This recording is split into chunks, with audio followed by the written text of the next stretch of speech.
Assalamualaikum warahmatullahi wabarakatuh. Selamat pagi anak-anak semuanya. Ibu harap kalian berada dalam keadaan sehat walafiat.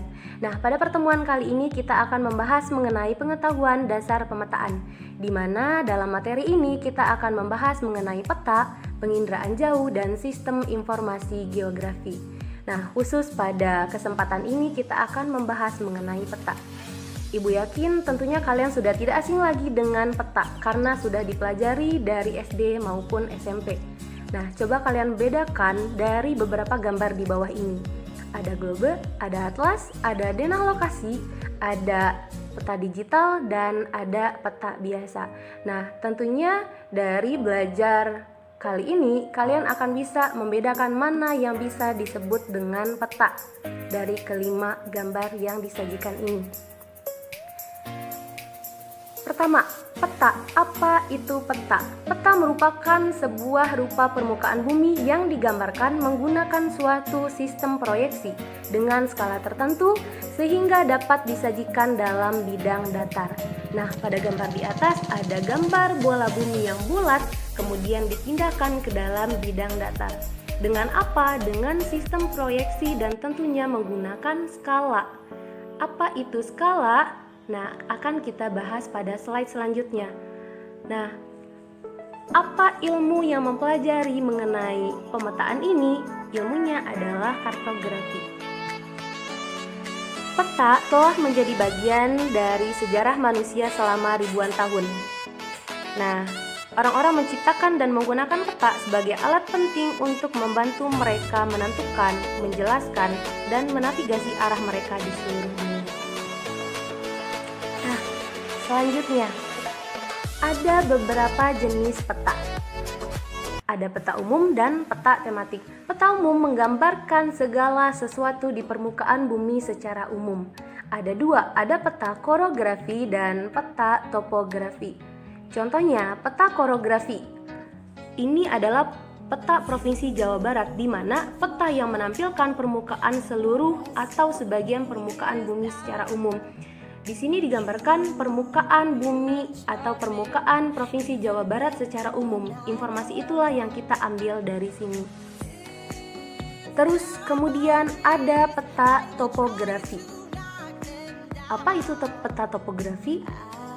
Peta topografi merupakan peta yang menampilkan relief atau bentuk permukaan bumi.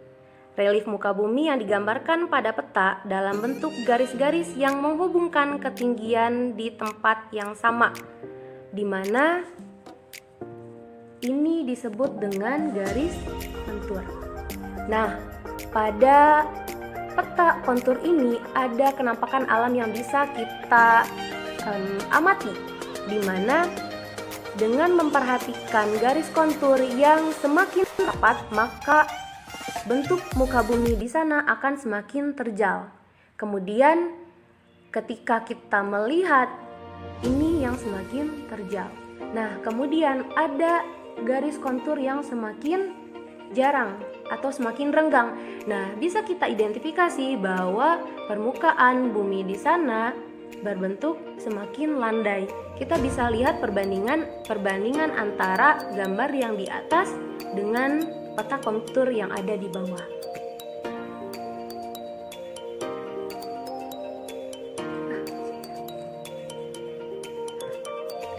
Nah, ini adalah peta kontur Gunung Rinjani. Bisa kalian perhatikan di sana terdapat sangat banyak garis kontur, di mana garis kontur tadi apa?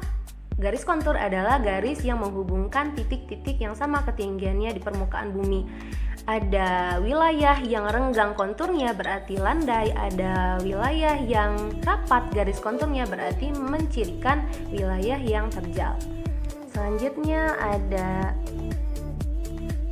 jenis peta selanjutnya, ada peta tematik. Peta tematik menggambarkan kenampakan fenomena tertentu di permukaan bumi. Contohnya apa? Ada peta kepadatan penduduk, ada peta sebaran gunung api di Indonesia, atau fenomena yang terjadi belakangan bisa dibuat dengan peta sebaran COVID-19 di Indonesia. Itu bisa dinamakan dengan peta tematik. Contohnya ada peta sebaran gunung api di Indonesia. Peta ini khusus memberikan informasi kepada kita bahwa di mana saja letak persebaran gunung api di Indonesia. Dan selanjutnya ada jenis peta berdasarkan skala. Ada 5 jenis. Pertama ada peta kadaster, adalah peta yang memiliki skala 1:100 sampai dengan 1:5000. Nah, peta ini biasanya mencakup wilayah-wilayah kelurahan karena wilayah tersebut masih kecil dan bisa mencakup informasi yang lebih detail. Dan selanjutnya ada peta ada peta skala besar. Peta skala besar adalah peta yang memiliki skala 1:5000 sampai 1:250.000. Bisa kalian lihat di sebelah, ini ada peta administrasi Kecamatan Banjarsari. Nah, informasi yang kita ambil di sini lebih detail kadaster dibanding dengan skala besar ini. Begitu selanjutnya sampai ke skala geografis. Kita bandingkan ya. Nah, peta skala sedang, semakin luas cakupan wilayah yang bisa kita lihat, tapi semakin sedikit informasi yang kita bisa dapat, atau tidak bisa sedetail dengan peta skala besar atau skala kadaster. Nah, ini adalah contoh peta Provinsi Banten. Kita bandingkan dengan peta skala kecil, contohnya adalah peta Indonesia. Semakin luas cakupannya, tetapi semakin kurang detail kenampakan yang kita bisa lihat. Kita bandingkan lagi dengan peta skala geografis. Contohnya adalah peta benua, peta dunia, itu sudah menggunakan skala geografis. Semakin luas wilayah yang kita bisa lihat, tetapi semakin sedikit pula atau semakin kurang detail informasi yang bisa kita dapatkan. Baik, kita lanjutkan ke... Nah, ini ada 3 aspek yang perlu kalian perhatikan ketika menggambarkan keakuratan penampakan bumi. Ketika kalian membuat sebuah peta, harus memenuhi ini. Yang pertama ada confirm, berarti bentuk yang digambarkan di peta harus sesuai dengan aslinya. Ingat, bentuk. Yang kedua ada equivalent, berarti daerah yang digambarkan harus sebanding luas aslinya dengan luas pada peta. Kemudian ada equidistant, berarti jarak yang digambar harus sebanding dengan jarak yang seharusnya. Misalkan contoh sederhana, kalian ingin membuat sebuah gambar meja. Ketika kalian membuat meja, maka meja yang kalian buat harus sesuai dengan meja yang kalian jadikan sebagai contoh. Jika mejanya persegi, harus membuat persegi, jangan kalian buat mejanya bulat. Nah, itu akan menyalahi aturan. Kemudian, apa yang harus kita perhatikan lagi? Ada luas. Misalkan luas dari meja ini adalah 100 meter persegi. Jadi perbandingannya harus sama dengan gambar yang kalian buat. Atau jarak antara kedua kaki meja ini 50 cm harus sebanding dengan gambar yang kalian buat nantinya. Jadi tidak boleh sembarangan dalam membuat sebuah peta. Makanya kita butuh proyeksi dan skala pada saat membuat peta. Selanjutnya adalah mengenai proyeksi peta. Proyeksi peta merupakan teknik penggambaran dari bentuk bumi yang bundar ke bentuk yang datar. Nah, ada 3 jenis proyeksi, ada azimutal, kerucut, dan silinder sesuai dengan bentuknya masing-masing. Azimutal berbentuk bidang datar, kerucut berbentuk kerucut, dan silinder berbentuk silinder. Nah, kemudian berdasarkan garis karakternya, ada normal, ada transversal, dan miring. Kalian bisa perhatikan sendiri dari gambar yang ada. Selanjutnya ada komponen peta. Komponen peta merupakan hal-hal yang harus ada dalam sebuah peta. Karena fungsi utama peta adalah untuk menyajikan informasi atas fenomena dalam konteks ruang, maka oleh karena itu peta harus sesuai dengan kaidah-kaidah pembuatan peta. Nah, peta yang baik adalah peta yang memiliki formasi lengkap. Komponen pertama yang harus ada pada peta adalah judul, di mana judul adalah hal yang pertama yang biasanya kita lihat dalam melihat sebuah peta.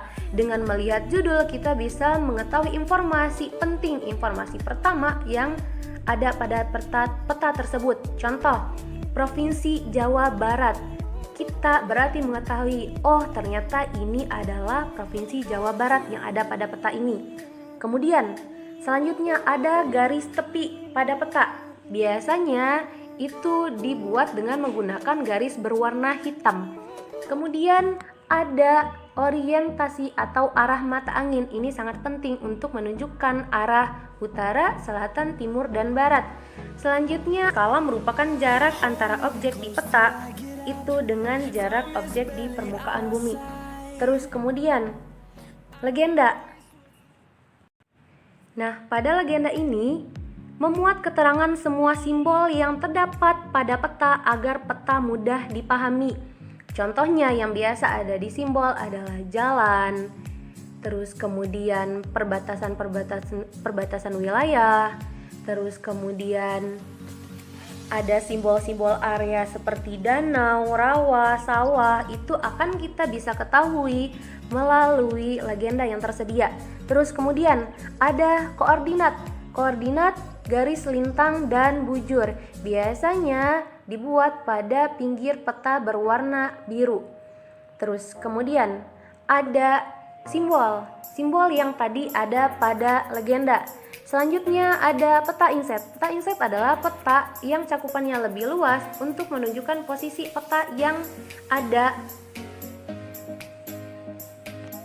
pada peta tersebut. Kemudian ada lettering. Lettering merupakan semua tulisan yang bermakna yang terdapat pada peta. Ada beberapa aturan dalam lettering ini, misalkan menggunakan huruf yang proporsional ukurannya. Kemudian judul, misal ditulis dengan huruf cetak yang besar dan tegak, atau kenampakan air menggunakan jenis huruf yang miring, dan lain-lain.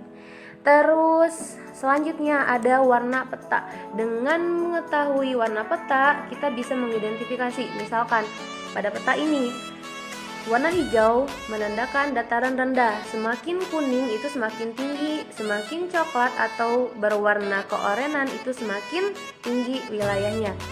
Terus selanjutnya ada sumber data dan tahun pembuatan.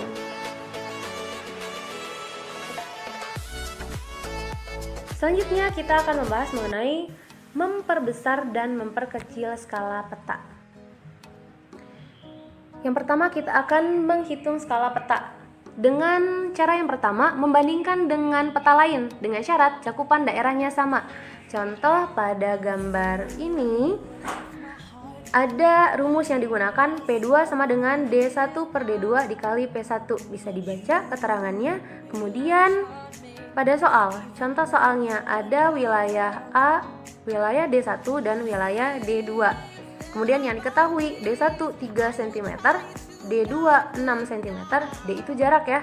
Terus kemudian P atau penyebut skala. Yang diketahui hanya satu penyebut skala dan yang dicari penyebut skala yang lainnya. Nah, caranya adalah P2 sama dengan D1 per D2 dikali P1. D1 3, D2 6, 3 per 6 dikali 100 sama dengan 1 per 2 dikali 100 sama dengan 100.000 sama dengan 50.000. Jadi skala peta yang dicari tadi adalah 1 banding 50.000. Selanjutnya ada membandingkan suatu jarak horizontal di lapangan dengan jarak yang mewakilinya di peta. Contoh, jarak antara kotak X dan Y di peta 8 cm. Terus kemudian jarak X dengan Y di lapangan adalah 4 km. Maka skala peta tersebut adalah 8 cm dikali 400.000 cm didapatkan dari 4 km dijadikan ke dalam cm. Maka didapatkan skalanya 1 banding 50.000. Mohon maaf, itu sepertinya ibu ada salah menulis. 8 cm dibagi 400.000 cm ya. Nah, selanjutnya menghitung interval kontur. Itu berarti untuk peta kontur yang tadi kita bahas. Ingat. Nah, contohnya adalah misalkan untuk mengetahui skala pada peta kontur menggunakan rumus kontur interval sama dengan 2000 dikali penyebut skala. Contoh soalnya, diketahui interval kontur suatu peta adalah 50 meter. Nah, 50 sama dengan 2000 dikali penyebut skala. Terus kemudian kita balikan penyebut skala sama dengan 50 dikali 2000 sama dengan 100.000. Nah, jadi skalanya adalah 1 banding 100.000. Selanjutnya, menghitung jarak sebenarnya di lapangan. Menghitung jarak sebenarnya kota A dan kota B. Jarak pada peta adalah 8 cm. Dengan skala peta tersebut 1:25.000. Jarak sesungguhnya antara kota A dan kota B berapa? Nah, ini yang ditanyakan. Bisa menggunakan rumus yang ada di sebelah kanan kalian yang berwarna hijau, kuning, dan pink ini. Berarti kita menggunakan rumus ketiga, mencari jarak sebenarnya. Rumusnya adalah jarak sebenarnya sama dengan jarak pada peta dibagi skala. Jarak pada peta 8 cm dibagi 1:25.000. Kemudian 8 cm dikali 25.000, satunya hilang. Kemudian 8 kali 25, 200.000 cm diubah ke dalam kilometer menjadi 2 km. Selanjutnya ada memperbesar dan memperkecil peta menggunakan sistem grid. Bisa, kemudian menggunakan pantograf, bisa, kemudian menggunakan mesin fotokopi. Nah, gambar yang tersedia ini menggunakan grid. Mungkin hal ini sering kalian praktekkan ketika membuat peta, di mana peta yang tersedia kecil, kemudian kalian pindahkan ke dalam buku gambar yang lebih besar. Nah, ketika itu kalian membuat peta yang kecil dipindahkan ke peta yang besar, maka ketika jarak di sini 1 cm, kemudian kalian rubah menjadi 2 cm, luas peta atau ukuran peta menjadi 2 kali lebih besar dibanding yang awalnya. Nah, ini akan berpengaruh pada ini, skala peta. Ketika skala peta yang pertama 1:100.000, kemudian petanya berubah menjadi 2 kali lebih besar, maka skalanya berubah menjadi setengah dari skala peta yang pertama. Terus yang selanjutnya yang lebih mudah bisa menggunakan pantograf. Pantograf merupakan alat untuk memperbesar atau memperkecil sebuah peta atau gambar. Dan terakhir yang lebih gampang, kalian bisa menggunakan mesin fotokopi. Nah, alhamdulillah untuk materi hari ini selesai. Ada beberapa yang belum tersampaikan mengenai fungsi dan tujuan pembuatan peta. Kalian bisa baca sendiri, Ibu yakin kalian bisa. Kita cukupkan sampai di sini. Semoga bermanfaat untuk Ibu dan untuk kalian. Ibu akhiri, mohon maaf atas segala kekurangannya. Wassalamualaikum warahmatullahi wabarakatuh.